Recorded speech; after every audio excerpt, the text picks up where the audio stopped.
The presenting sponsor of Moon Tower Soccer is FVF Law. To find out what makes FVF a different kind of injury law firm, you can visit fvf.law. Hello friends, thanks for listening to Moon Tower Soccer. This week we'll review Austin's two last-minute victories in both the Open Cup semifinal and the home game against Seattle. And we'll also preview the RSL match coming up, as well as all the crazy stuff that happened in these two games. My name's Landon Cottam, and I'm joined this week by Mr. Mike Cragnola. Mike, how's it going, man? Hey, everybody. I'm Mike Cragnola. Landon, I'm happy to be here. I'm very grateful for you to be here. Peek behind the curtains here. Jeremiah, as we were about to sit down and record, got a phone call, family emergency that he needed to go be with family and kind of help take care of some other folks. And so I messaged Mike and he's like, I'm in, and jumped on like 5 minutes later, and here we are recording. So Thanks so much for being here, buddy. Well, now it sounds really bad that I said I was happy to be here. I meant like I'm not, you know what I mean? I do hope that everybody in JB's life is okay and everything's all right. And my heart goes out to the family, but like anybody who's ever met you, Mike, knows exactly what you meant. All right. Cool. So we wrote all these, full disclosure, Jeremiah always writes the show outlines. And so a lot of the notes are often coming from his point of view, meaning I might not know what some of them meant as we're going through here. And also, there's a lot of stuff to talk about this week in two games. Was it 211 minutes worth of play to discuss? Yeah, so there's a lot of soccer this week. We're going to do our best and try to cover it all. We might miss some details, some specific events, but we're hoping to hit the broad strokes, hit the big narratives through this big week. Starting off this week, I had a fun event that I was a part of, and Mike, you were there. I was very happy to see you there. But it was the Progress Texas live podcast taping with Brad Stuver, which I thought was great. I had a great time there. Mike, what did you think? Yeah, I thought it was a really cool event. I was super glad that the vibe was so welcoming for every person who showed up. It was like a neat mix of folks who are very Progress Texas focused, and like some folks who are very Austin FC focused, and then the folks of us in the middle who are both focused. And I thought that was really fun and really cool to see and watch all these like different groups interact and share the space together. It was fun. Yeah, for sure. So yeah, big thanks to Progress Texas. And like, I mean, the content covered on the show on that show is not entirely within the normal like purview of Moon Tower Soccer. So we won't cover all that too much. I will put a link in the show notes. If anybody who is interested in Brad's advocacy work off the field, we'll put a link to that. But just one takeaway for me is just there's a lot of athletes who will give 10 minutes in front of a camera to a cause or throw a bunch of money at a cause.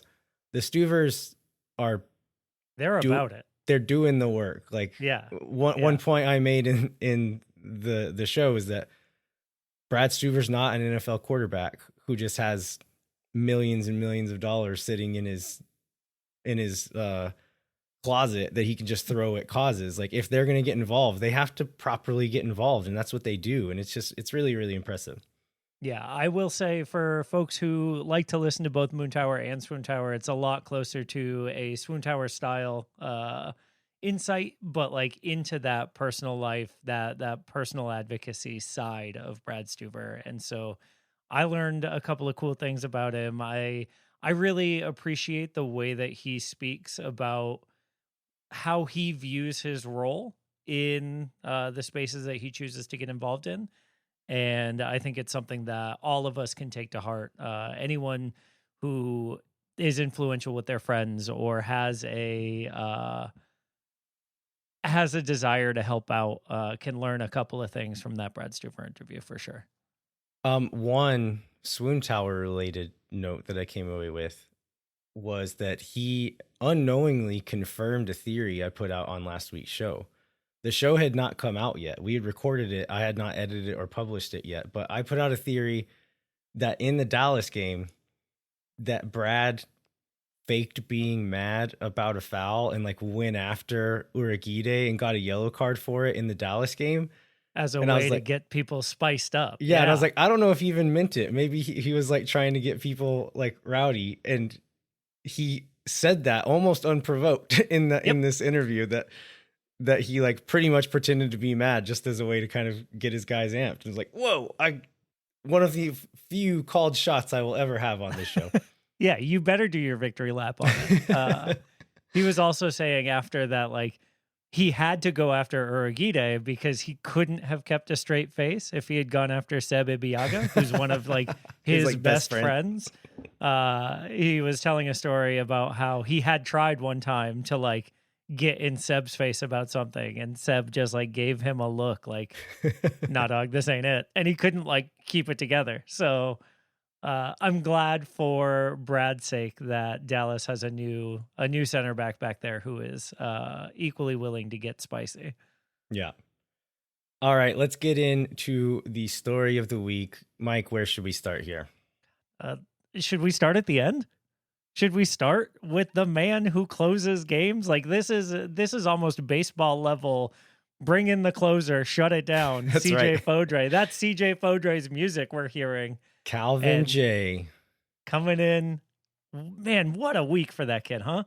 It's insane. It is absolutely insane. Landon, I remember in a group chat you talking about after his goal in against Sporting Kansas City last minute to win that game.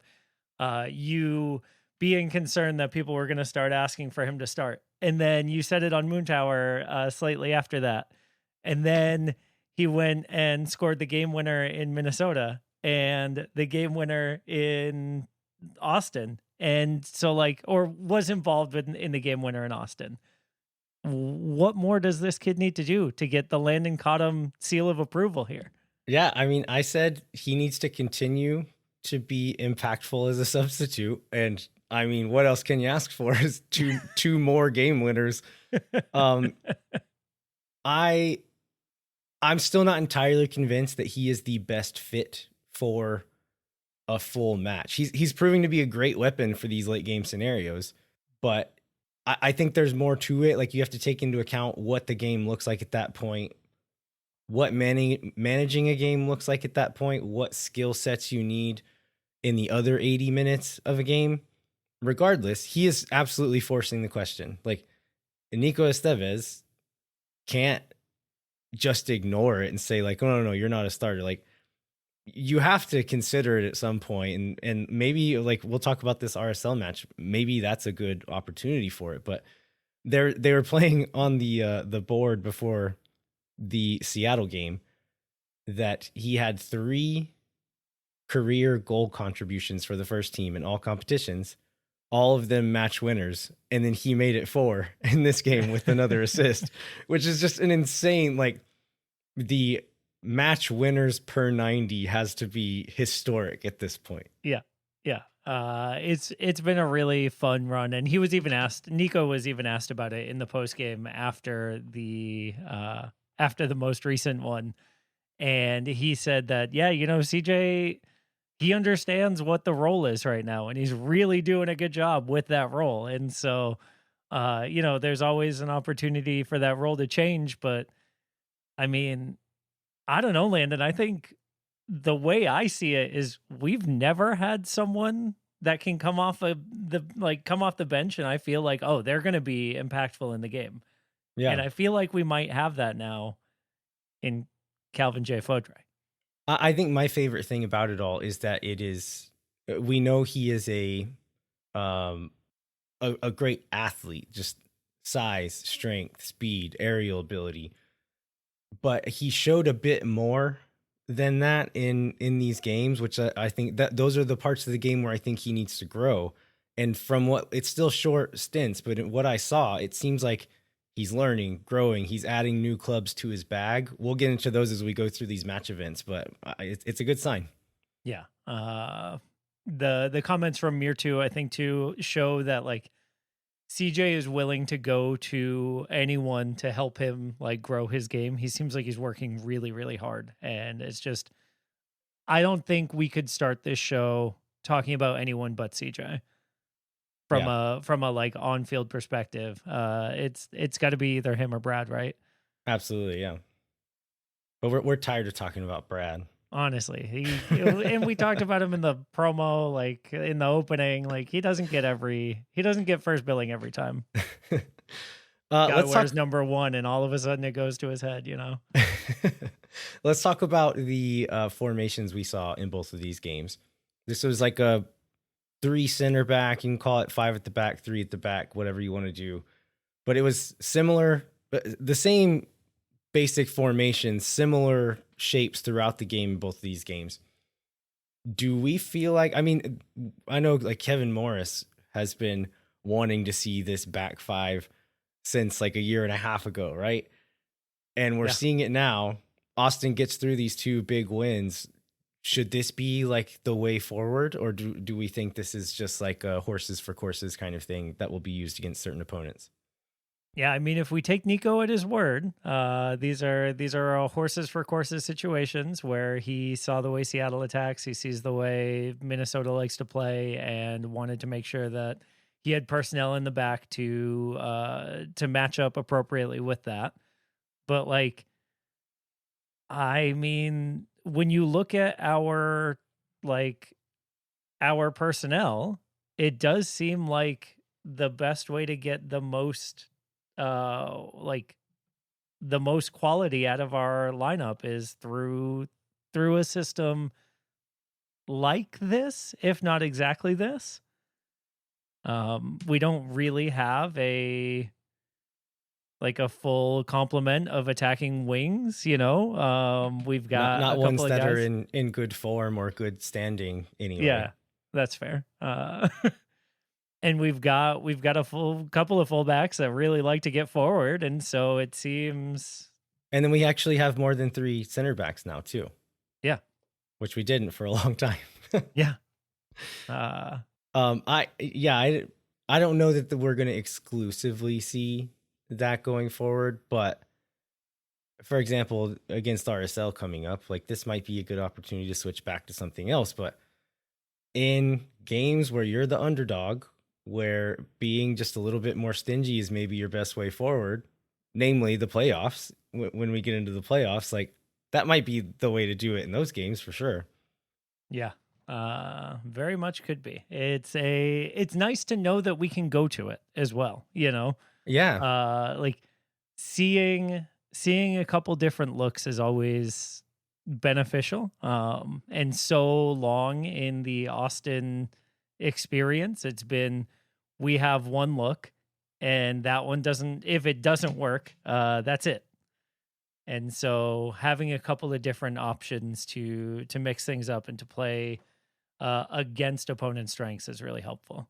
Yeah. And when the 5 at the back was theoretical and talking about like, okay, what roles are players playing in this shape? Like, how do you get the best out of players like Uzuni? Sorry, how do you get the best out of Bukhari in that kind of shape where generally it's okay, if you have high flying wingbacks that are pushing up and attacking, they're often the ones providing the width, which Bukhari is at his best when he's the wide player. He can get in behind in those spots. But the way that they were doing it was they were still kind of getting into, you would end up with like a front 3, and it would often be Kolmanich on the left, pushing up from that wingback spot, Uzuni in the middle, and then Bukhari on the right. Dessler would underlap and almost play in the pocket underneath those players and playing more as a midfielder. And he's good at that. Like he can do that kind of thing. So it gets him into a place where he can be impactful on a game without taking space away from where Bukhari can be impactful on a game. So I think there's something there. Again, I'm not 100% sold that should be the only thing we do, but for certain teams and both of these games specifically, I understand why they did it, and we can get into that as we go through these games too. Yeah, and then I think the other thing that it seems like Nico has done a really good job with over the past 2 anyway is kind of that, like how he's refocusing the team, right? After Dallas, there was a lot of talk about like what's the team looking forward to, and if we're prioritizing cup competitions, it better work. Yeah, And if you're gonna lay an egg in Dallas because you're focused on the cup, you better come for it in the cup game. And they did. Like, I don't think you can. Is there any argument that Austin was the better, like, quote unquote, better team in either of these games? If you ask me, at either of these games, we were not just the better team, but the best team in the world. But like, okay. factually, in the performances, no, I think it was, we were the teams that wanted it more in the moments when it counted. Yeah, Austin. We've criticized this team for moments in the past where playing a good game for 60, 70, 85 minutes and switching off or not being focused, not being engaged at an inopportune moment, and that being the difference in the game. In these games, in the moments where it counted, Austin stayed hungry. They capitalized on the other team having those mental lapses. And that's a welcome change, right? Like, something is different in these. And so I've said this on the show before. Austin FC, this specific group, is not good enough to not try in a game.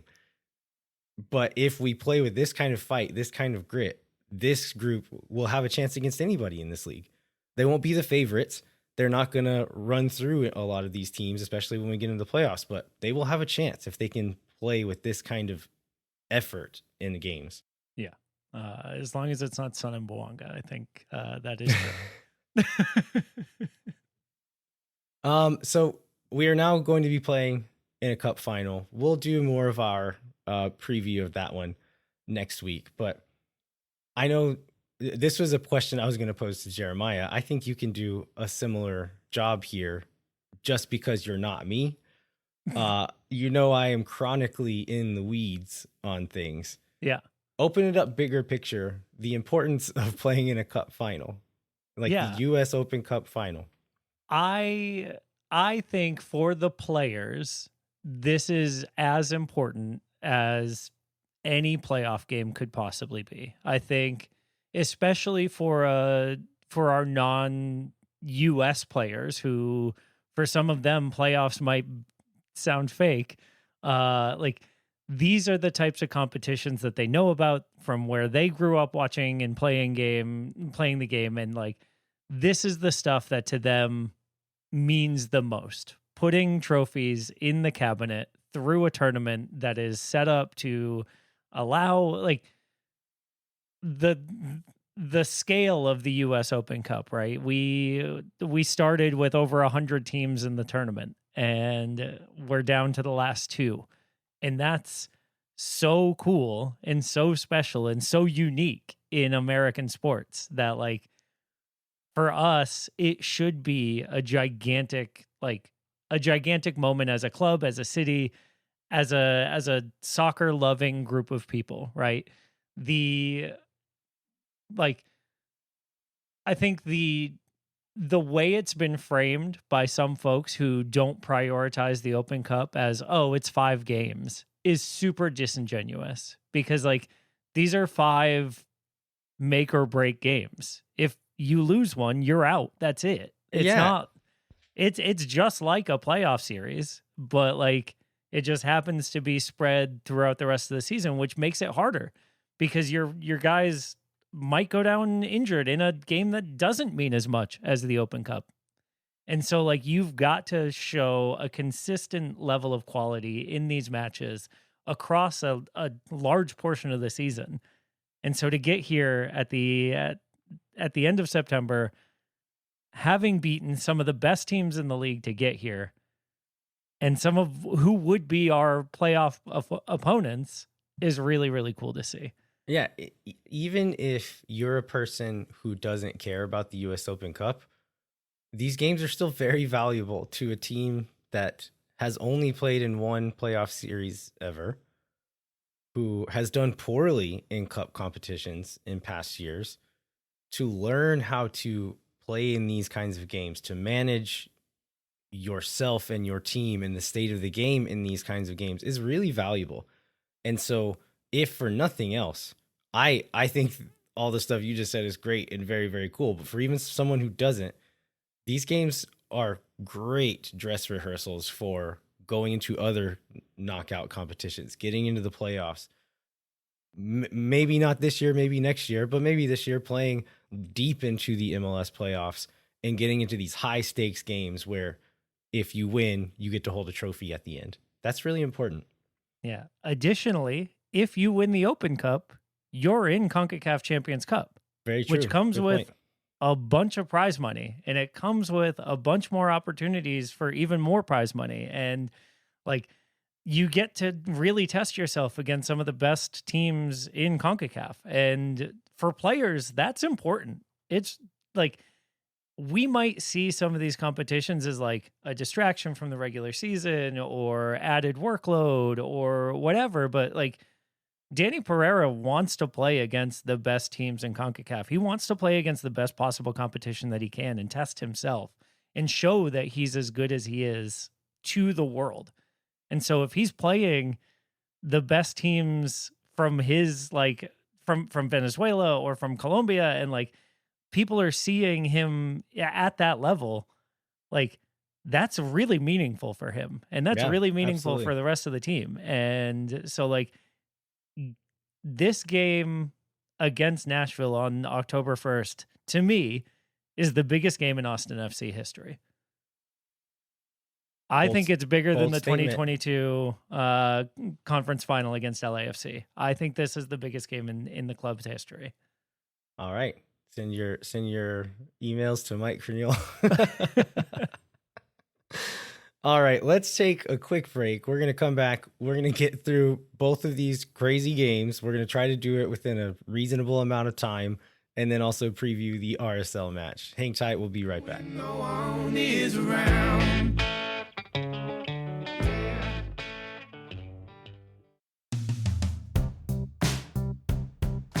Moon Tower Soccer is brought to you by our friends at FVF Law, the official injury lawyers of Austin FC.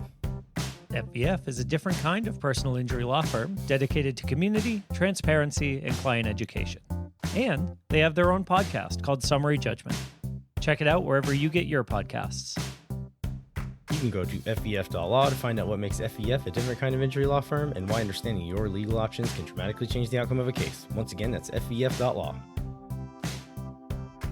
Amplify Credit Union is a member-owned financial cooperative that served the needs of Central Texans for over 5 decades. As a credit union, Amplify has no shareholders or parent companies. That means more of your money stays in the community. Amplify has been the home of fee-free banking since 2022. Their free checking accounts come with 0 overdraft fees or minimum balances. That means Amplify's fee-free checking accounts help you get more mileage from your everyday spending. Amplify membership is open to any Texas resident. Learn to trust your bank again at Amplify Credit Union.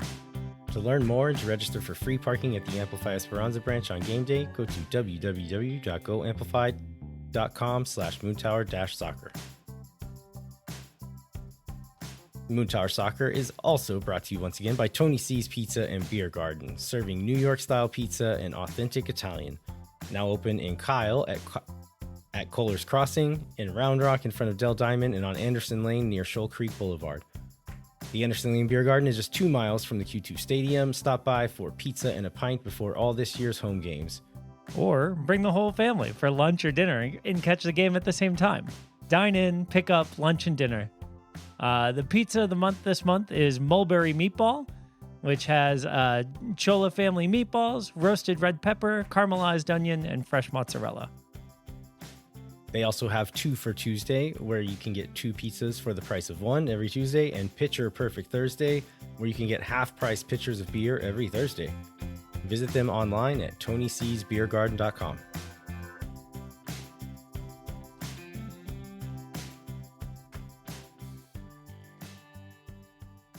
All right, Landon, are you ready to talk about the third most important game in Austin FC history? I guess actually this would be the 4th most important game behind the FC Dallas playoff match and the 2022 conference final. This Minnesota United semifinal match in Minnesota for the U.S. Open Cup. I'm struggling to follow the math, but I'll go with you on. We're fourth. This is the fourth most important game that we're talking about. Okay, coming into this one, we kind of hinted at it in the top segment. In Dallas, Austin looked like they were focused on this game. If that's the way you're going to approach it, you better come to play. And I mean, like we said, Austin was not the better team necessarily on this night, but they came to fight, and they came and put everything they had on the line to win this. We did get a bit of an interesting lineup to start here. Yeah. We first off, 3 center backs. So that was a bit of a surprise. No Biru. And then one of those 3 center backs was Matej Djordjevic instead of Alexander Svatak. Yeah. We got in bits and pieces through the rest of the week that Svatak returned from international duty quite fatigued, and so they were being careful with him. Biru, we found out after the Seattle match that he had some inflammation in his knee, and so they're being really careful with him. And so they rolled with Kolmanic as the left wing back, Dessler as the right wing back, Danny Pereira and Ilya Sanchez as the central midfielders, and then a front 3 of Wolf, Uzuni, and Bukhari. And I mentioned before where Dessler was kind of underlapping, which was allowing Bukhari to be the wide player, the widest and highest player on the right. Kolmanic was often the widest and highest player on the left, which allowed Owen to kind of float into pockets. He could float wide and pick up the ball. He could move underneath and kind of play as a 10 at times. And so I thought this shape worked fairly well for the players we had on the field.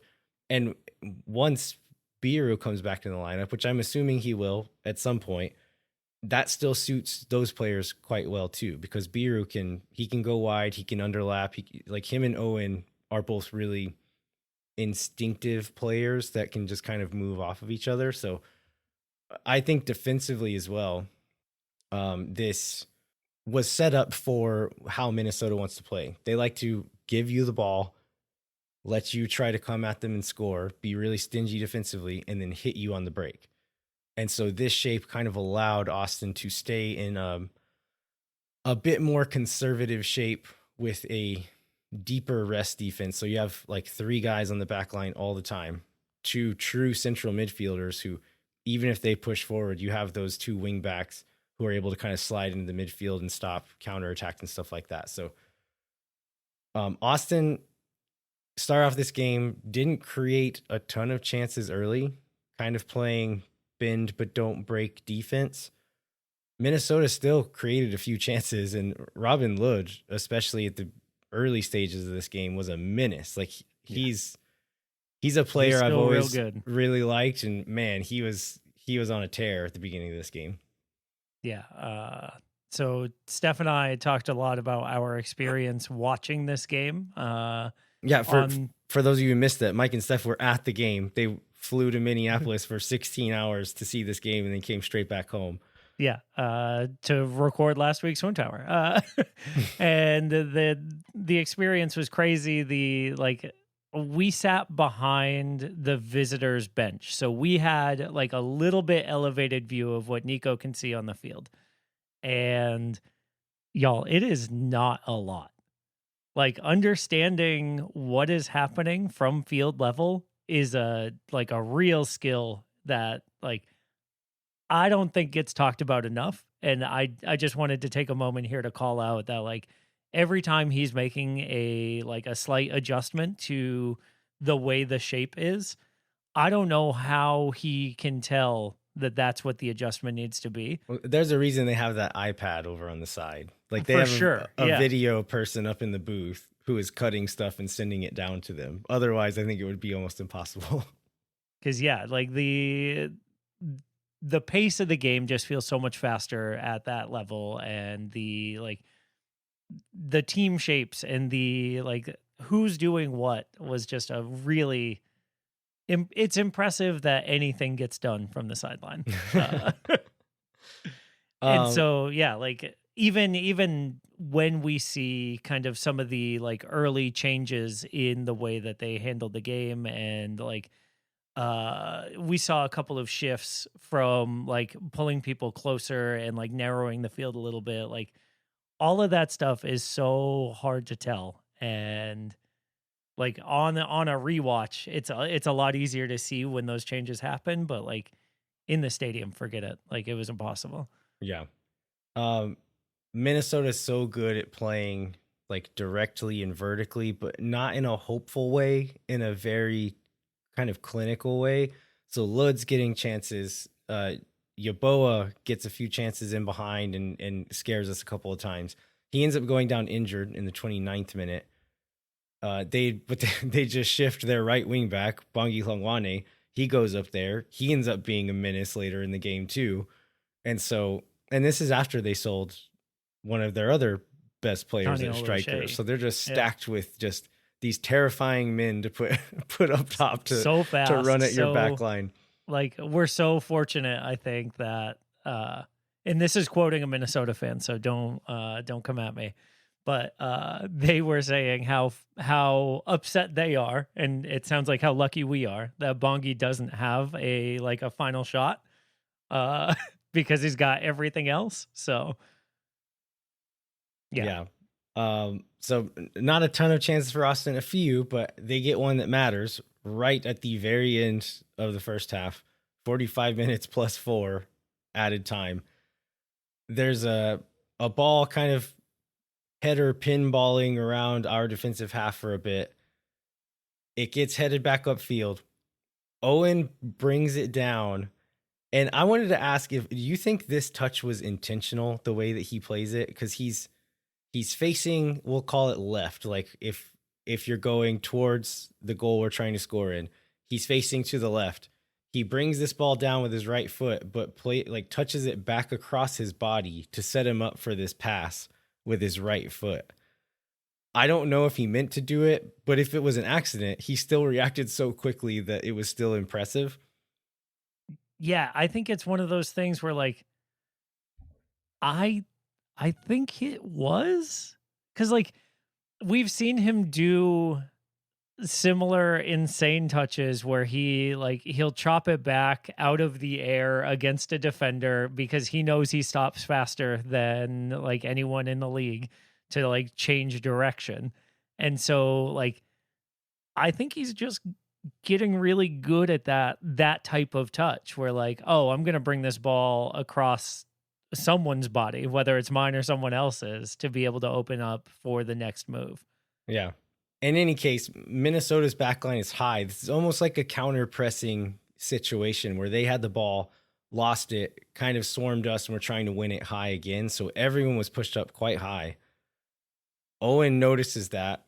Bukhari takes off as soon as he sees Owen settling that ball and calls for the ball. Owen plays it over the top into space. Bukhari is alone for a brief moment, but defenders quickly closing on him. And so he takes a decent touch ahead of him to set up for the shot. Nobody's with him, so he just rips the shot and tries to 5-hole St. Clair. Almost doesn't work. He can't. He closes his legs quick enough to get a touch on the ball, but not quick enough to actually block it. And so the ball just slowly trickles over the line. Boxall comes flying in to try to slide tackle it off the line, but it goes over by a few inches before he can get there. Like a bit of luck, a bit of chance here, but a great reaction, great ball from Owen, and then good touch for Bukhari to set up the shot, and then just sometimes you just rip it and pray, and it worked out for him. I also like that it was a goal that like Minnesota would draw up exactly that goal, right? Yeah, and absolutely. So to do it to them the way that they want to do it to us felt good. You could see Joaquin Pereira to Kelvin Yeboah like 15 times this year, right? Right. And so to see it from the other side felt great in that moment. Very cute celebration from Bukhari. I don't want to steal too much Swoon Tower content, but I'm not on that show. So watching the like evolution of his celebration throughout, he's like kind of serious and then does like a really silly little fist pump and then does like a forward roll and then all the boys come and swarm him. It's great. Yeah, I believe Steph gave this a 9, if not higher. So, Well deserved. yeah. Minnesota tie it up in the 67th minute. This is a Danny Pereira foul just outside the box. We'll talk more about this later. I know there's more complications to this, but this Joaquin Pereira shot is really, really good. It gives Unreal. Stuver no chance. The commentators were criticizing the wall, and I bumped up against it a little bit, but then I remembered it was Tony Miola, who's like a legendary goalkeeper, criticizing this wall. So I was like, maybe there's some credence here. He has Uzuni on the outside of this wall. Pereira is left-footed. And so knowing like he had the wall pushed pretty wide, like we've seen in the past, Brad is like very careful about how he sets up his walls and very mindful about it. I think as this ball goes around, like Uzuni jumps and kind of spins and ducks a little bit, that maybe if he just goes straight up, he could have caught a piece of it.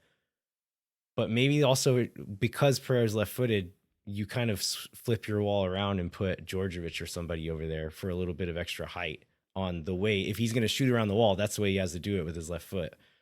But it was also just a really good shot. Yeah, I mean, in the stadium, like everyone around us went wild, and they're all looking at us because at the end of the first half, Steph and I were like screaming ourselves hoarse over Buka's goal. And so they're all looking at us and they're like, you got to admit it was good. You got to admit it was good. And we were like, yeah, all right. It was an unbelievable shot. Yeah, it was an unbelievable shot, whatever, you know? And like, yeah, I mean, in the stadium, it looked impossible. And so like, as we see the rest of the weekend, I think,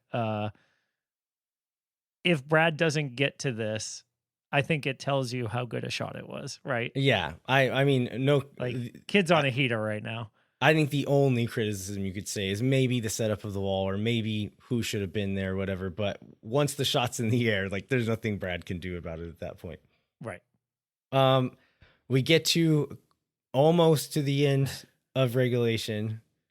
Julio Cascante, I don't think he's been great in either of these games. He gets to start in both of these games, but we have to give him his flowers for this one moment and others. He wasn't overall bad. I just don't think he was great. But I mean, this he started moment, the Buka goal too with a header to he fought to win the header, Yeah. and then Owen chopped it back, and so he's had his moments for sure, both ways. But this one, it's very close to the end of regulation. We're pushing high. Every Austin player is past midfield. They win it, launch a ball over the top for Hlongwane, who, if without intervention, he is in running 50 yards by himself for a 1v1 with Stuver. yeah, and none of the back line is catching Bongi Hlongwane. No, nobody is. I don't think anyone on Austin is catching Bongi. Not from that position. Like if you look at where anybody else is, it's 1v1 all the way. There's like no pressure coming. Yeah. Julio Cascante launches himself in the air, kicks his leg up above his head, and catches this ball in the air for a clearance and saves that 1v1, which absolutely insane. Like just Yeah, I mean, that's a career highlight. Like that goes in your reel for sure, right? Like maybe number one. Yeah. For a center back, like that's crazy. Yeah, it was unbelievable. In the moment, like we couldn't believe that it happened because like that was almost right in front of us. Like where our seats were, it was such a clear view. And like I've seen the replay 3 or 4 times, but what replays in my head is the live moment of like Bongi's gone, man. He is like gone. And out of nowhere, Cascante coming up to save that is just crazy. Yeah, so keeps it level. Game goes to extra time. Extra time is very extra timey, where often see teams going into this, they want to be cagey because they don't want to give up a cheap goal and lose it, and they know worst case scenario we go to pins. There's a couple of chances. Hlongwane once again gets in behind. He's got, I think, Cascante and someone else kind of putting pressure on him, so it's not a super easy 1v1, but He's on the wrong side of our players for most of the sequence. Stuver makes a really nice kick save to keep us in it thin. Right at I believe that the subs came at like halftime of extra time when CJ Fodrey comes in. This is a Jeremiah note. I didn't know this. The latest goal in club history at 119 minutes and 51 seconds. Minnesota looks like they're already thinking about penalties. Rubio receives it in midfield. Not a lot of pressure on him. He turns, and then Rosales is sleeping a little bit on Gallagher as he makes a run in behind him. Rubio plays a really nice diagonal ball to Gallagher in behind. Gallagher chests it down, lofts across to the penalty spot. Uzuni gets an unmarked header because, again, Minnesota is dragging at this point. He gets an unmarked header, doesn't get enough power on it to beat St. Clair, but enough that St. Clair can't catch it. He just has to like slap it away. Yeah, Fodrey, you can see him try to get over the top of it, and he just can't get all the way there, and so the ball falls to his feet. Yeah, Fodrey had made a run as well. He's there for the rebound. The ball is at an awkward height here. Luckily, CJ is quite tall, and he's very young and nimble. He's able to get over the top of the ball with like a windmill kick to punch it into the ground, which is a really awkward save for a keeper to make. Like, yeah, you're thinking, like, when you see a guy swing, you're thinking it's going to come straight into the goal. That's your reaction there. When you whip it into the ground like that and you still get good forward trajectory on it, it's really hard to save. And so CJ punches it in. It almost hits the roof of the net before it hits the back of the net because he hits it so hard. But man, really impressive. Like, just fox in the box awareness to be in the right spot, right time, but to get over the top of that ball and kick it in was great. And I imagine like the reaction there in the stadium from the fans, and then us watching it at home, just absolutely insane to win a game like that. Yeah. I mean, some of the fans were going nuts. The fans up in the far away corner were going nuts. Me, Steph, and like 4 other people in our section were going nuts. And then there was just a lot of quiet elsewhere. But it was delicious. Okay. Let's get into the things we liked, things we didn't like, and things we learned here. I'll say things that we liked were questionable referee calls breaking our way. Sure. So we skipped over these knowing we were going to talk about them here. Osman Bukhari in the first half gets a yellow card for an off-ball incident. Markanich, who I think he was playing like left wing back for them maybe. Or right. I can't remember. But he was playing out wide. He walks up off the ball, very far from the ball, and just like kind of pushes Bukhari in the back. And like defenders will do this sometimes, just like, hey, I'm here, idiot. Don't forget. And Bukhari just like instinctively kind of like flings a leg back at him and either does or doesn't like nick him with his toe or like his cleats maybe. Markanich, of course, goes down and acts like he's been stabbed. This one, so my buddy Mark, who is a referee, I was talking to him about this, and this is one where this kind of action is often given a red card because it is seen as quote unquote violent. This conversation I was having with Mark, I was saying like, I understand why they try to draw a hard line with these things, but like on the broadcast, they were saying this isn't like a soccer play. There's no soccer involved in this thing. My counterpoint here is when Markanich comes up and just shoves him in the back when he can't see him, is that not more violent than like a gentle tap with your foot to the knee? Yeah, I mean, I think you'd be hard pressed to find an Austin fan who says something counter to that. But I also think you would be hard pressed to find a Minnesota fan who would agree with that perspective. And so, yeah, I my point is like I like soccer is a very nuanced and subjective sport. And I don't mind that nuance and subjectivity being involved in refereeing decisions. I understand, like, if he were given a red card, I would be upset, but I would also be like, Bukhari, you idiot, why did you do that? Like, they give red cards for that kind of thing. Yeah. I also just, like, from a principled standpoint, I don't like that things like that get red cards. I think it's dumb. Sure. Yeah. I think both of those are fine ways to feel about it. I mostly just felt relieved. Yeah, I think that's an appropriate response. We should feel lucky and relieved. The other one was Danny Pereira gets a well-deserved yellow card, I think, in the first half. Yes. Pretty spicy tackle. When he fouls Pereira, I think he fouls Pereira in the second half for the goal that ties the game up on that free kick. There was a shout for a yellow card there. I mean, I don't think this is a yellow card foul either. I know other people disagree with me, but I heard the argument that, like, it was going to lead to a sure shot, but we had, like, all three of our center backs there. There would have, like, Djordjevic was ready to step to him if he gets past that tackle. So it's not like a clear chance on goal that Danny stopped. And it looked like an earnest attempt to win the ball as well. So, like, I think that's a good no call, but the narrative in Loon Land is that the ref was reaching for their yellow card when they realized that it would be Danny's second and did not pull it out.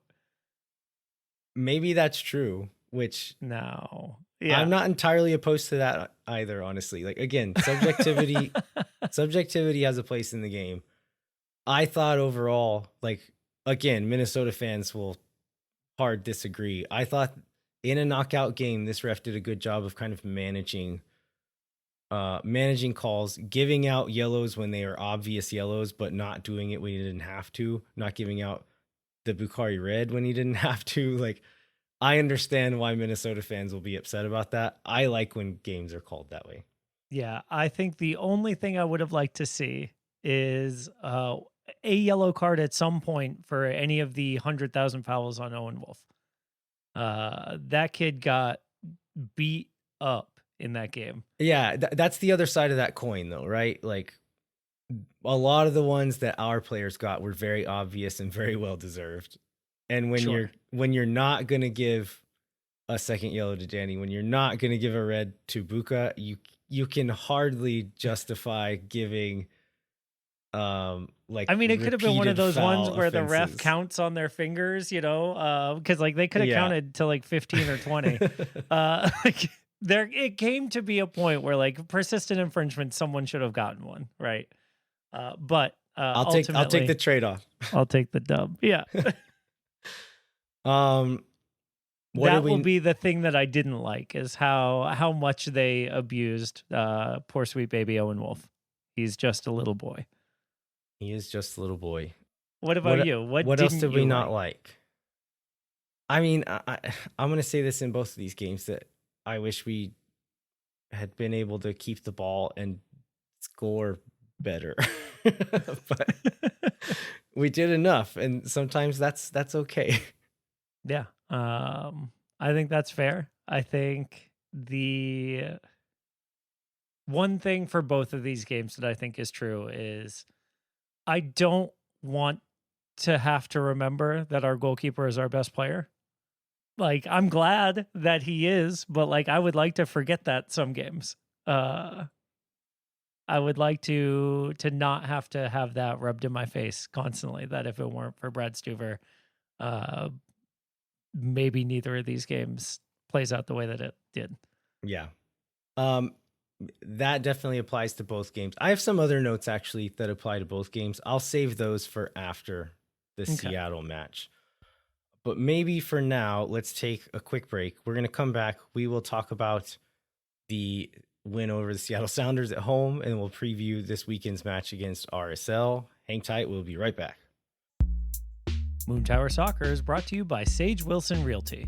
The team is made up of Austin experts who are client-focused and have over 30 combined years of real estate experience. Our friends at Sage Wilson Realty are giving away 2 tickets to an upcoming match. Fill out the form in the show notes for your chance to win. If you or someone you know are in need of Sage Real Estate advice in Austin, talk to our friends at Sage Wilson Realty. Be sure to check them out online at sagewilson.com. Our premier sponsor is McGuire Woods Consulting, helping clients in the public affairs space from lobbying at the local, statewide, and federal levels to digital and communications campaigns across the country. McGuire Woods Consulting has offices in 10 MLS cities, but only supports this podcast in Austin FC because we're going to the US Open Cup Finals. Let's go. Contact our friends at McGuire Woods Consulting at mwcllc.com for more information. All right. Austin gets through with the game Wednesday night. Coming into a tough opponent in Seattle. We have never beaten them at home to this point. Correct. Is that right? Correct. Lots of I mean, we've been beaten by old Seattle, we've been beaten by teenagers Seattle, we've been beaten by a mix. It doesn't seem to matter. They come to our house and they beat us, and it feels bad. Combined with like that mentality that we've seen from this team so often, where they'll put together an incredible come from behind game, and then the next game they're like hungover from the seriousness or the expenditure of that one. I was nervous coming into this. How are you feeling? Emotional hangover and physical hangover, just for how, like, the guys who came in as early subs in the second half of the Minnesota game still played 60 minutes. Yeah. Like, and then the folks who played the whole game, 120. Right. So it was tough. And like, we saw some rotation here, and that made me nervous too. Just like not having the guys who have been able to put performances together, and the ones who have been are tired and maybe not going to be able to play the whole game or having to be subbed out at some point. So that was nervous. We did see the same basic shape come out in this one. 3 center backs again. This time it's Svatak, Cascante, and Heinzike. So Svatak switches in for Djordjevic. We still get Kolmanic, left wing back, Dessler, right wing back, and we get Sabovic and Sanchez in the midfield. A well-earned rest. We need to give Danny Pereira his flowers for the Minnesota game. Yeah. Was still good offensively, was able to do some Danny stuff there, but he led not just the team, but the game in so many like blue collar categories in that Minnesota game. I think like ball recoveries, duels won. He was top handful in like interceptions and blocks and stuff like that. Also completed like 115 out of 118 passes or something like that. Mind you, Minnesota was sitting deep and it wasn't a lot of line breaking stuff, but still playing quick, playing clean is valuable in a game like that still. Just a real warrior performance from Danny Pereira, and played the whole game, right? Yeah. So just insane. Like, he deserves a lot of credit for that one. Gets a well-deserved rest. So we see Sanchez and Sabovic as those 2 deeper central midfielders. And the front 3 is Owen Wolf, Mircea Uzuni, and Diego Rubio. And so where the attacking shapes look a little bit different here was Rubio was staying a bit more tucked in, playing in those half spaces as kind of a 10, as opposed to how Dessler was kind of floating into those spaces before. And we just didn't have as much high width where Bukhari would normally be playing. And Dessler was kind of playing a bit more deeper as like a wider midfielder in the attacking shape. And then Owen was still able to kind of do the same stuff he was before, but Rubio, like, you can't just put Rubio wide out on the wing and expect him to have a good game out there. So I think that's a fair adjustment here. And I don't think he would do it. Like, he is who he is now, right? Like, they did. Oh, okay. I'm nominally a winger. I'm gonna play the 9.5. Yeah. Like, there you go. So Seattle starts out looking quite good. Austin's not able to keep the ball for long stints, but defensively playing really organized, really disciplined. And the defense was like a 5-2-3 shape. The front five were playing very tight in the middle. So it was like the two central midfielders and then the two nominal wingers, nominal tins, whatever you want to call them, Owen and Rubio, were very tucked in. And then Uzuni was kind of high on his own. But they were trying to make sure Seattle could not play through them in the midfield, keeping the ball out of Obed Vargas and Christian Roldan's feet. Pretty good strategy there. Yeah. And then anytime you can keep those guys off the ball, and like the thing with Seattle, right, is they'll just, oh, okay, we'll give it to Paul Rothrock instead, or like we'll find someone who can do it. And that's part two of the strategy here, where because you're playing with this back five and your midfielders are very narrow, that opens up a lot of space out on the flanks there. Because you have three center backs in the middle, you can have your wing backs play really aggressively on wide balls there. And Dessler was charging way up the field. And if the ball came inside and he was still the nearest man, you'd find him attacking as like, or defending as like a pressing 10 for stretches until the ball was dropped back and he would recover back into his shape. But he had the freedom to push really aggressively high as they were progressing up the field. And a lot of good communication on the back line, especially early on, between Dessler and Svatak. Dessler would push high onto one of the players receiving wide, but there would be an attacker behind him.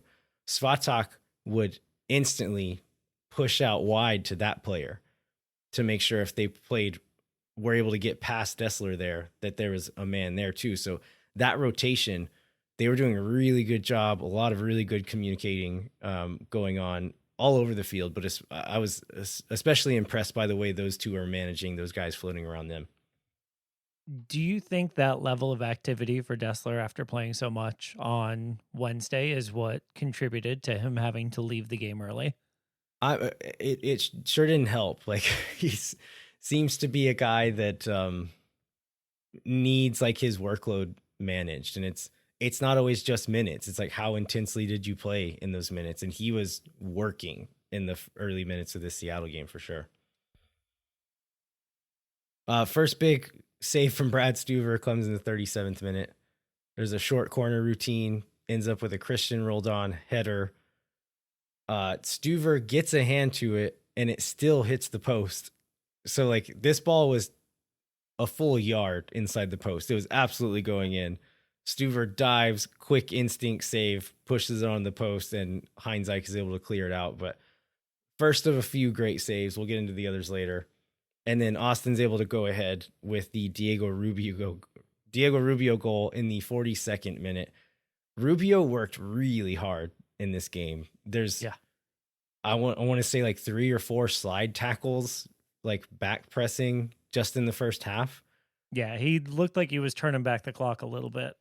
This was the Diego Rubio that we saw in Colorado, like when he was an absolute menace.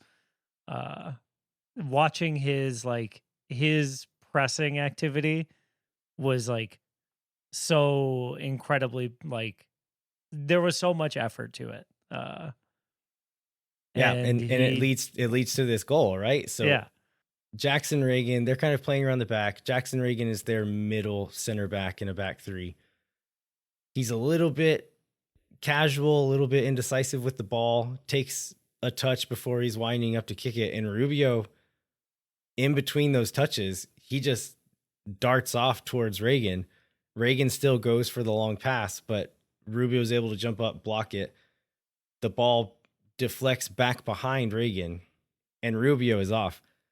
So they had kind of like, just because of how the ball got there, they had kind of rotated defensive positions. Uzuni had followed a guy wide, and then Rubio stepped there. So when this happened, I thought it was Uzuni who had made the deflection. I was like, oh, he's off to the races. Like, these guys aren't going to catch him. And then I saw number 21 on the back of the jersey, and I was like, oh no, these guys are absolutely going to catch him. But his first touch was so clean, though. I think he deserves a lot of credit here. He blocks it, and then his first touch after the block is perfectly set up, like just inside to cut Reagan's angle off, and also to give him a good enough angle that the keeper can't cheat one side. He has to just come straight out. And then the finish is really, really clean too, to just Yeah. like whip it around with the perfect amount of curve on it and the right placement and the right pace to beat the keeper and get in. Like really, really well done from Rubio here. And it's kind of out of nothing, and he creates the whole thing himself. So a lot of credit to him. Yeah. Fantastic finish, fantastic goal. And like another guy who's just been working so hard since getting his opportunity. So it's good to see him get his flowers. We get into halftime up 1-0 once again. Yeah. When Dessler went out, what was that feeling for you in the 40th minute when John Gallagher is coming on? How did you text him right away? Like how did you did you let him recover first? I was nervous about Austin's defense for a few reasons, just because Dessler left the game and he was doing really, really well. And then just him and Svatak had they were talking to each other. They had figured out what they were supposed to be doing, and subbing anybody in kind of starts that process over, right? Like Dessler's watching. I'm sure he saw some of it, but unless you're in there seeing it firsthand, it's hard to catch back up then. So I was nervous about that. But then B, just us getting tired, and Seattle was probing, and they deserve a lot of credit. You see this movement of passing the ball around the back, and at its worst, it's the horseshoe of sadness, where the defense is never scared of any of it. They're just letting you do that. The way Seattle does this is you watch their off-ball runs. They are making every player on the field chase you every time they're swinging it around. And Seattle's so good at that. And so they would make a little probing pass in between lines and then just bounce it back out to the center back, which you may say okay, that didn't go anywhere, so it doesn't help. But if you watch our defenders during that pass, they all turn and sprint 5 yards. And then when the ball goes back out, sprint 5 more yards. That takes it out of you over the course of a game. So I was nervous about that too. This goal comes, so they make a change at halftime. They had started 18-year-old Snyder Brunel as an attacking mid. They pull him off and bring on Georgie Manungu, put him at left wing back. Rothrock goes over to the right side. It's right off of kickoff, right? 30 seconds. It is so fast. So they're playing over to they played a ball over the top to Musovski. Manungu, who's now on the left wing, makes a long bombing run from the left side all the way across. Musovski brings it down, plays an early cross, and Manungu gets there before any Austin players can get there and just touches it into the goal. Gallagher, talking about the switch here, Gallagher's fast, but he doesn't read it in time. Defending this play, you either need to get across the face of that player, or if Manungu's fast, so no shame for not being able to outrun him. If you can't outrun him, you need to engage with him and physically hinder him from running past you. That's the thing that Mikhail Dessler is very good at. I don't think that he's faster than John Gallagher, but the quickness of play is such that he knows where he's supposed to be. And so Gallagher gets a pretty quick wake up call there in the second half. Ends up having an okay game. I thought Gallagher was mostly pretty good in this one. This is a moment that really hurt us though. Yeah. I think Georgie Manungu is such a cool, fascinating player. Signed in 2021 to Tacoma Defiance, and then had been working his way through the Seattle youth system, which is in itself super impressive. But then in 2023, he had an eye infection that left him legally blind in his left eye. He can barely see at all out of it, if at all. And so doctors told him in 2023, that's it, your career's over. And for him to come back and play as well as he is it's a really cool story. And against anybody else, I'd be really happy for him to have scored this goal. Against us, how dare you, sir? So we get some subs around the 60th minute. Jordan Morris and Jesus Ferreira, who are just casually on the bench, come on to this bench game. Players. A couple of minutes later, Danny Pereira and Osman Bukhari come on for Savovic and Rubio. Savovic was not very good in this game. did some okay, like just effort work defensively, but on the ball, he wasn't great. Like at best, he was like invisible, and Yeah. which is not a great thing to say about a Yeah, player. he had a couple of ill-timed or bad decision shots. He played a pass His just directly out of bounds when Yep. Coleman is like 10 yards from him. Free kick into the wall was not a good free kick in the first half, so not a great game from Besard Savovic, but being able to bring Danny in, I think, changes a little bit of that midfield tenor for sure. I think these two substitutions were like a minute or two apart, and in between them, Ferreira and Morris combined for a really dangerous moment. Yeah. That I think this is one where Morris ends up 1v1 with Stuver, and Stuver saves it. So another big save for him.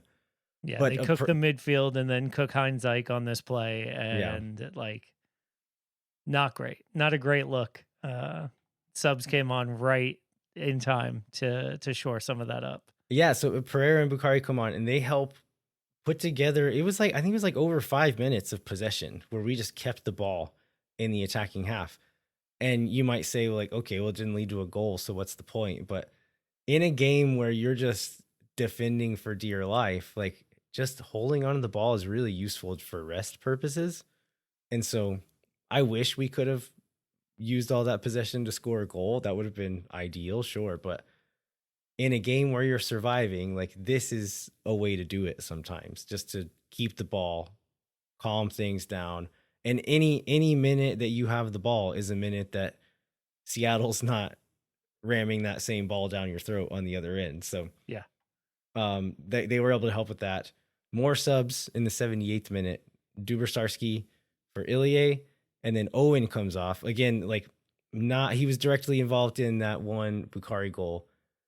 He's not going to show up on your like box score a lot in either of these games, but still really impactful player in both of them. He was just toast by this point in this second game. All those minutes played were starting to show. So CJ Fodrey, cometh the man, cometh the hour, comes onto the field, involved heavily again in a short shift. There's a long free kick that Colemanich puts in, gets a really nice header on frame, but their keeper Thomas makes a really good save to keep it out. The next I thought one, for sure that one was going in. It was really good, man. The next one does count. So Seattle, again, similar story. The stories of both of these games are fairly similar, which is easy to keep them straight because I can maybe be confused and still be right. Seattle's showing signs of wear in these dying minutes. Austin gets through their press after a throw in deep in their own defensive half. Dubersarski plays the ball up the field wide right to Gallagher. Seattle players are struggling to recover defensively and just jogging back up the field. Danny Pereira notices space in the midfield. So much. Yeah, because Manungu, who we were just talking about being their left wing back, was the player nearest him and just looked like he did not have another gear. And he came in at halftime, right? So yeah, did not have the gear to push up into that space where he probably should have been at that point. Danny does, gets there. Gallagher finds him inside. No Seattle players are either willing or able to put pressure on Danny. So he has a lot of time, picks up his head and picks out that CJ Fodrey cross. I want to mention CJ's movement here. These are the little things that I'm saying, like, okay, we know CJ's fast. We know he jumps high. What else can you do? This is a moment where CJ did some really smart stuff. As Danny lifts up his head, CJ points towards the far post and is like, that's where I'm going. Give it to me. And then as he starts his run, he starts inside and that defender commits inside, and then CJ changes direction and darts behind him the other way. And it just leaves him in a ton of space there. That's where Danny's cross goes. He goes up, heads it back across goal. This ball is a little bit behind Uzuni, but then he pulls off just some pretty impressive acrobatics to like turn almost all the way back away from the goal, reaches his left foot back behind the ball, and like pulls the ball into the goal from that position somehow. Like I thought that was really impressive too, but what an absolute crazy moment. Like where's this rank in like moments that at Q2 and then that you've witnessed on a soccer field, given that you were at the game on Wednesday too? I was gonna say it's hard to have it compare to the 119th minute CJ game winner, literally the game before, like 4 days before this one. But like, man, what a goal. It's so good. It's so far from us that like I think that knocks it down for my personal experience of it compared to the CJ goal, which was so much closer for us. Yeah. And so like I can only imagine being on the north end for this goal must have been unreal. The move from Uzuni is incredible here, and it's one of those things that like I really hope it like keeps that confidence up of, you know, he's got 5 goals in his last 8 games now. Like he's starting to contribute. He's finally tied, or is he now leading the most goals on Austin FC in the league? I think not quite, but in all comps, maybe he is. Okay. Then yeah, like he might have the in team any lead case, now. in the last little stretch, like him and Owen have both been on a tear. Yeah. And so hopefully this keeps that going for him as we come into the end of the season. And like he's clearly a vibes player, right? His performance seems to be very tied to how he's feeling, and so hopefully this is more ammunition for him to keep going. There is a question of offside here when CJ heads the ball back across. Him and Uzuni are almost dead even on that 6-yard box line. There's not a good angle. The flag didn't go up, and so I don't think there was enough of an angle. This is my armchair geometrist take here. I think even if they had the perfect angle, that they would have said that CJ was just a bit ahead of him, but ball was ahead of Uzuni. Like it's so close that it doesn't matter, and it didn't matter. The goal stood. So Austin FC pulls out another one for the second time in the week. We can go through some other notes, like things we like, things we didn't like, and I'm going to combine some stuff here. But before we do that, so there's some quotes from Stuver in the locker room after the game. He said that this feels a little bit like 2022, where this team believes, like at the end of a game, that, hey, we can do this. Like, we're not out of this one yet, which was not true in 2023 or 2024 or 2021. Right.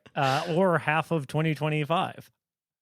Like, if anything, I think the first half of this season, it felt the opposite. Like, we were the team getting punched in the mouth at the last second. Yeah. And to see it shift like this has been really cool. Yeah. Thing I like. Stuver and Uzuni ended up on team of the match day. And those two guys are guys I want to put into the things we liked category. Brad Stuver, he only had 4 saves in this game, which I was surprised to see, but 3 of them were huge. I don't remember what the 4th one was, but yeah, it might one have of them also was been like the best save I've ever seen. The one in the south end where like he is completely the only thing that like keeps that ball out of the net. The one against Manungu at the okay.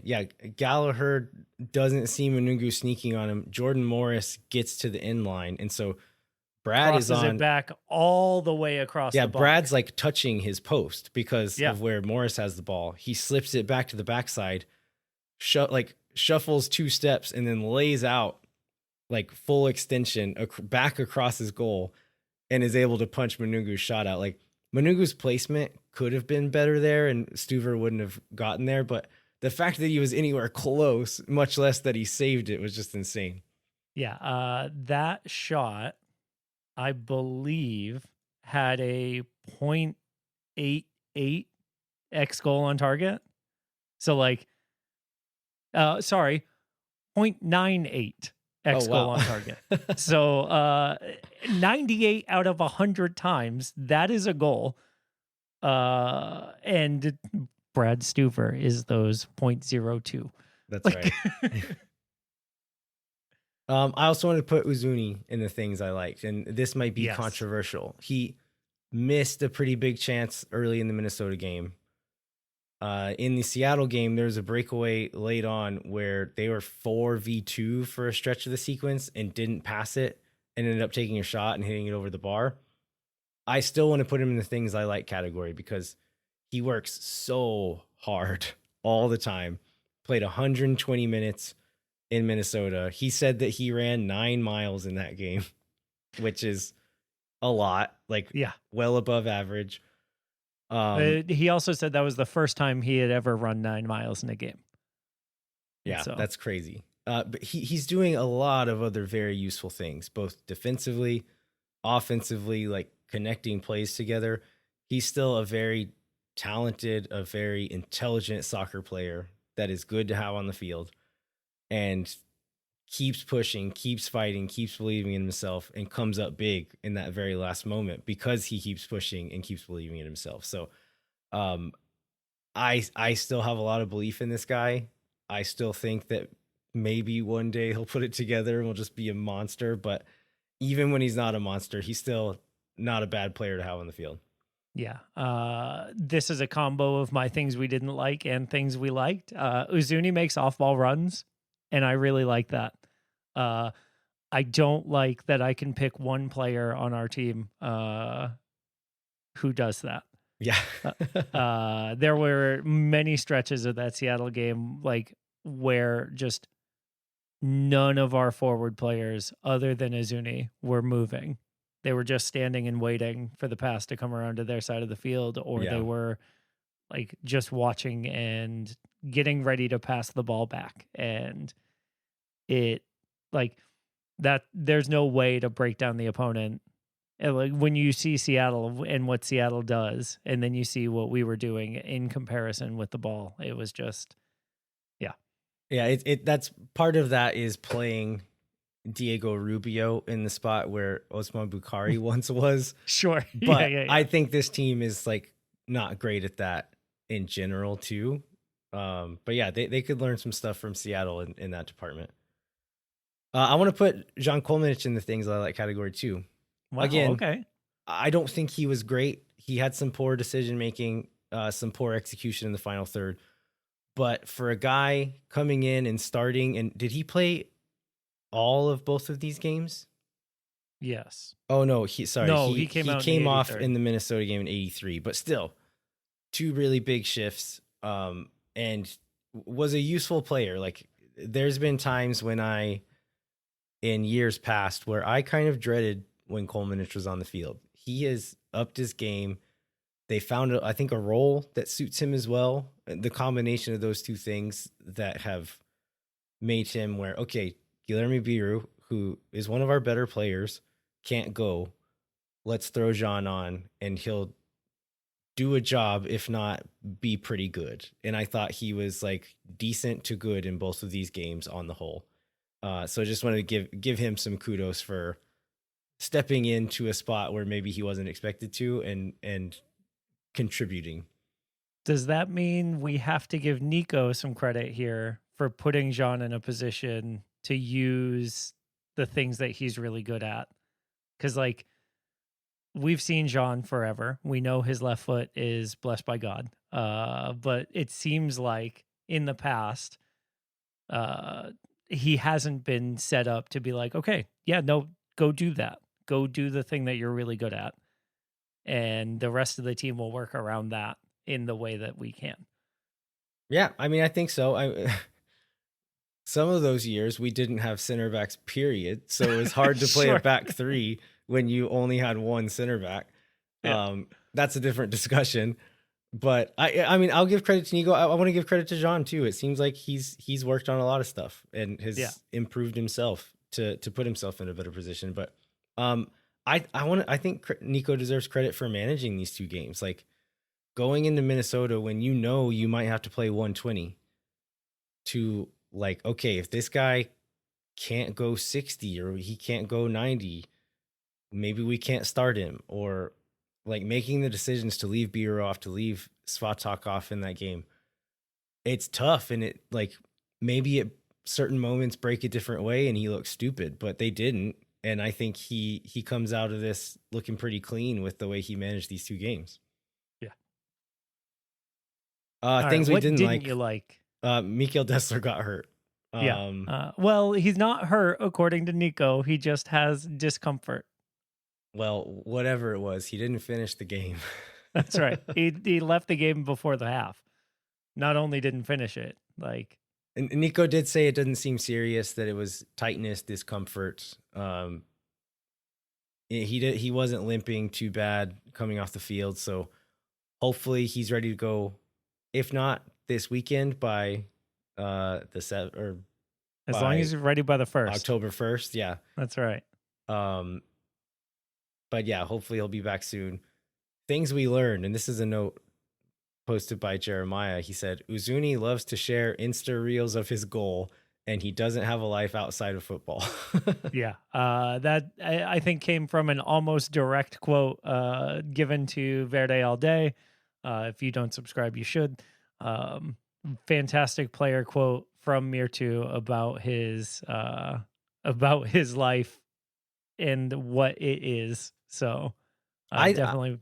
I'm glad this came up though, because this is the thing. So you see Mirtu go 120 in Minnesota, goes 90 against Seattle. You're not able to do that out of sheer force of will in those specific games. That is, and he made this point in this quote, that it's about how you live your life off the field, how you eat, how you rest, getting massages, taking care of your body. This is what I live for, and this is why I'm able to do these things, which this is not a bluster. Like, that is true of these level of athletes, especially guys who are, his age starts with a 3 now, I believe. So like, it becomes especially important for guys like that. And like, I believe it when he says it, based on him just being like kind of an insane person who seems to only care about soccer, but also watching him in the 88th minute of a game sprint to chase down a ball. I was like, just as hard as in the 8th minute. That's a man who takes care of himself. Yeah, absolutely. And I think that's one of the things that to me sticks out most about Mirtu Uzuni is like, we don't have another player on the team who is conditioned like he is. It seems to some folks like he comes on strong late in games, but it's only because by comparison, he's still strong from the beginning of the game. All right. Anything, what did we miss? There's so much to cover. What did we miss from these 2 games? What else do we need to talk about before we move on? I'm sure there's so much. Like, traveling support in Minnesota was incredible. And I know us on Swoon Tower, we gave a ton of plaudits and direct quotes from like the home fans in Minnesota praising our support, like our traveling support. But it bears repeating on the main show as well, that like, good Lord, we are so lucky to have the support that we do for our team and the atmosphere that we create everywhere we go. And wow. That's the biggest thing to me. Austin moved into 6th place in the Western Conference. It would be an extreme anomaly if we were to somehow drop out of the playoff and wild card spots at this point. We're set up to succeed here. Like, dropping even into the wild card spots looks hard to do at this point. So we're set up pretty well. We're going to talk about the Open Cup final, which is going to be in Austin Wednesday, October 1st at 7 p.m. We'll have a show out again next week before then, so we'll be able to preview that one then. Let's dig into this weekend's RSL match. Sure. So Austin's in 6th place on 44 points. Jeremiah has some stats here. 97% chance of finishing top 7. We are 8 points ahead of Houston, who is in 10th place and have a game in hand on Houston.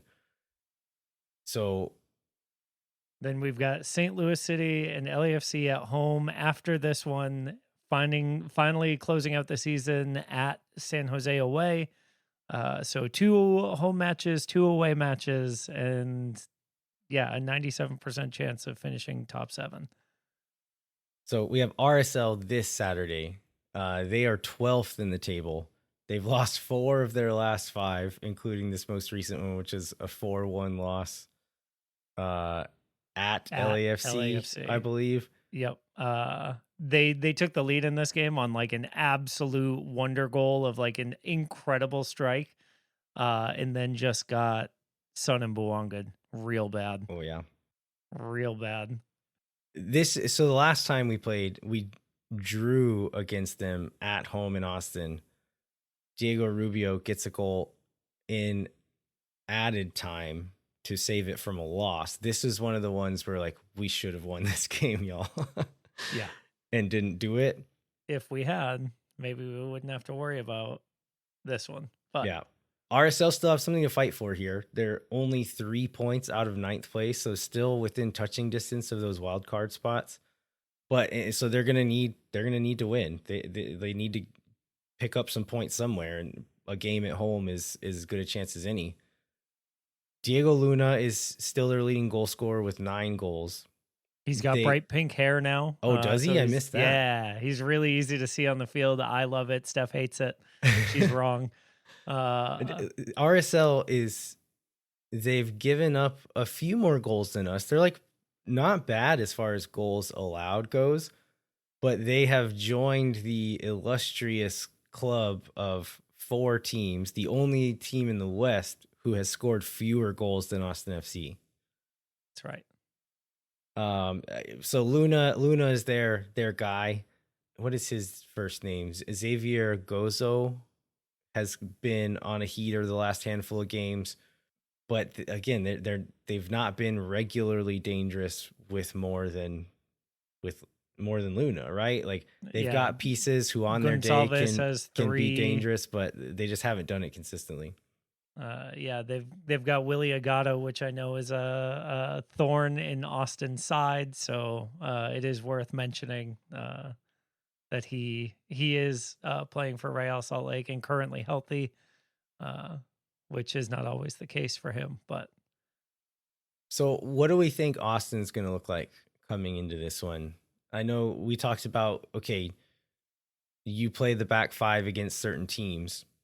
RSL generally plays with a back 4, which, without being entirely informed on how they play, maybe you say, okay, that's going to be a reason to go back to a back 4. But they also generally play with pretty attacking fullbacks, which maybe is a reason to go with the back 5. So I don't know. Do you have a guess, or do you have an instinct here, or do you have any clue? I have no idea. What I care about is like, if we can get out of this one with a draw away, great. And if that means playing a super boring defensive back 5 instead of like a back 5 that has wing backs that are pushing up into the attack, I'm fine with that. I just care about the 1st of October, Landon. I am generally a guy who would say like, okay, you don't have to completely tank one game to take the next one seriously. Austin is in a position now where, and because it's a final on Wednesday, I think you can like rotate, do whatever you want to do to make sure that you're good to go on Wednesday. If I know there's like a subset of Austin FC fans who are crying out for a CJ Fodrey start, like next Wednesday, I'm firmly against that. But this Saturday, like, yeah, maybe that's a good moment to do it. Yeah, I mean, it's at elevation, and so there's like fitness questions about playing in RSL, and yeah, I just don't want anybody to get hurt on Saturday, and so whatever we need to do to make it to Wednesday as fit as possible, that's what I want them to do. Yeah, anybody who's you're wanting to start on Wednesday, if they have anything wrong with them at all, sit them. Don't start them or play them super limited. Yeah, give me a Tony Gomez call up and like I don't care.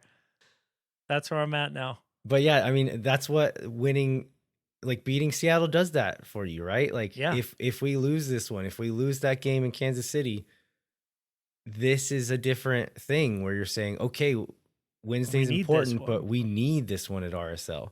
This is the luxury you buy yourself by winning games in these other weeks. So it's a good spot to be in. Like hopefully we can get the points in hopefully 3 anyway, but you don't have to, and you can set yourself for success on Wednesday. But yeah, I'm not going to be shocked by anything. I'll be shocked if we see what I would call the best 11 on Saturday. And maybe even disappointed if we see that, but yeah, rotate. That said, like there's definitely an opportunity to hang out with friends and watch the game and still have the Verde vibes because the next Los Verdes watch party is on Saturday the 27th when Austin FC plays Real Salt Lake at Fast Friends Beer Company.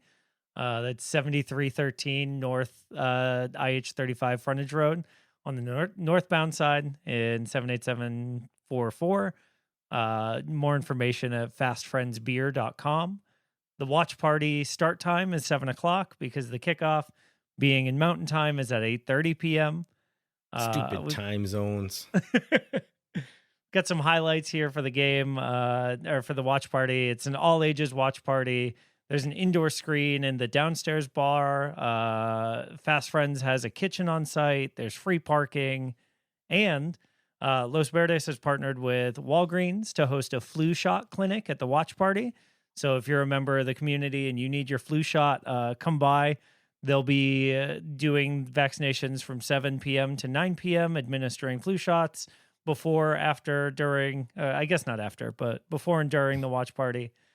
Bring your insurance card. If you don't have an insurance card, there are free vouchers available for folks who are uninsured or underinsured. So don't let that be a reason to not protect yourself against the flu this season.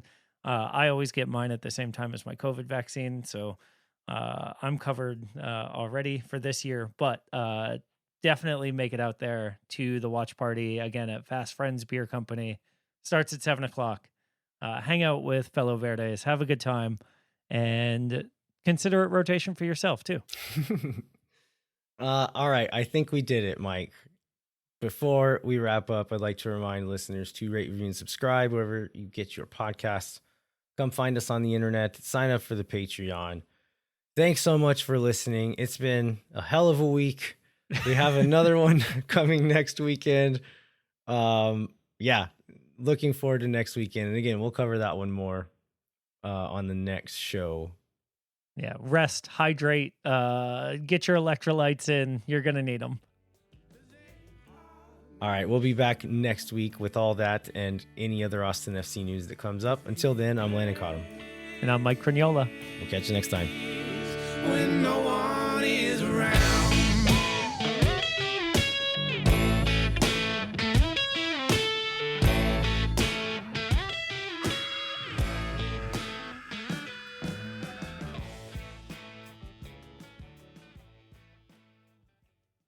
Thank for nothing, see you never. La gente. Oh my God. Zula Chupa Boom sauce. Yeah.